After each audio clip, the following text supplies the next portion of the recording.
Praise the Lord. பிரியமானவர்களே, உங்கள் யாவருக்கும் இயேசுவின் நாமத்தில் அன்பின் வாழ்த்துக்கள். இன்றைக்கும் யோசுவா 1:7 என் தாசனாகிய மோசே உனக்கு கற்பித்த நியாயப்பிரமாணத்தின்படி எல்லாம் செய்ய கவனமாயிருக்க மாத்திரம் நீ மிகவும் பலங்கொண்டு திடமனதாயிரு, நீ போகும் இடமெல்லாம் புத்திமானாய் நடந்து கொள்வாய் என்று நம்ம வேதத்துல வாசிக்கிறோம். சின்ன வயசுல இருந்தே கீழ்ப்படிதல் அப்படிங்கும் பொழுது அது மிகவும் கடினமான காரியம். பெற்றோருக்கு கீழ்ப்படியணும், டீச்சர்ஸ்க்கு கீழ்ப்படியணும், இன்னும் பெரியவங்களுக்கு கீழ்ப்படியணும், அதிகாரிகளுக்கு கீழ்ப்படியணும். இதெல்லாம் நம்ம கேட்கும் பொழுது சொன்ன வார்த்தையை கேளு, அங்க போகாத, இங்க போகாத, அடம் பிடிக்காத என்றெல்லாம் சொல்லும் பொழுது கீழ்ப்படிய நமக்கு கடினமாகத்தான் இருக்கும். ஆனால் வேத வசனத்தின்படி ஆண்டவர் சொல்லுகிறார், நீ எல்லா கற்பனைகளுக்கும் கீழ்ப்படிந்து நடக்கணும், என்னுடைய வார்த்தைக்கெல்லாம் நீ கீழ்ப்படிந்து நடக்கணும் என்று ஆண்டவர் யோசுவா கிட்ட சொல்லுகிறார்.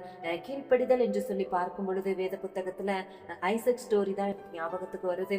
பாருங்க, சின்ன வயசுல இருந்தே அவன் தன் தகப்பனாகிய ஆபிரகாமுடைய சொற்கு கீழ்ப்படிந்து அவன் உத்தமனாய் வாழ்ந்து வருகிறான். ஆபிரகாம் தன்னுடைய குமாரன் கிட்ட நம்ம இந்த கட்டையெல்லாம் அடுக்கி வைத்துட்டு மோரியா மவுண்டனுக்கு போகணும்னு சொல்லும்போது அவன் ஒரு வார்த்தை கூட பேசாமல் தன் தகப்பனோடு கூட அவன் போகிறான். எல்லாவற்றையும் தகப்பன் பார்த்து கொள்வார் என்று அவருடைய வார்த்தைக்கு கீழ்ப்படிந்து நடக்கிறான். அவனுடைய கீழ்ப்படிதல், அவன் தகப்பனாகிய ஆபிரகாமுடைய கீழ்ப்படிதலின் நிமித்தம் அங்கே தேவன் பெரிய காரியத்தை செய்தார் என்று வேதத்துல வாசிக்கிறோம் அல்லவா?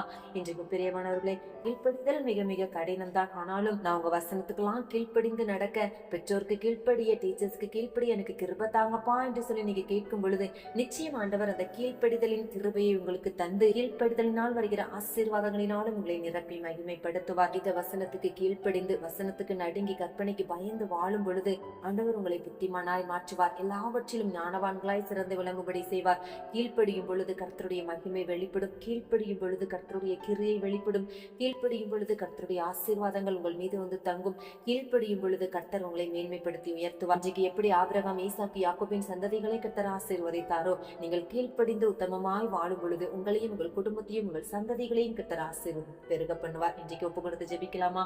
ஏசப்பா, யார் யார் நானும் என் குடும்பத்தாரும் என் பிள்ளைகளும் ஒவ்வொரு கற்பனைகளுக்கு, உங்க நியாயப்பிரமாணத்துக்கு, கர்த்தருடைய வசனத்துக்கு கீழ்ப்படிந்து வாழ, உங்க சத்தத்துக்கு செவி கொடுத்து வாழ கிருபை தாரும் என்று ஜெபிக்கிறார்களோ, ஒவ்வொருத்தருடைய வாழ்க்கையிலும் கீழ்ப்படிதலின் கிருபையை கட்டளையிடுங்கப்பா. கீழ்ப்படிதலினால் வருகிற ஆசீர்வாதங்களால் உடைய பிள்ளைகளை நிரப்புங்க.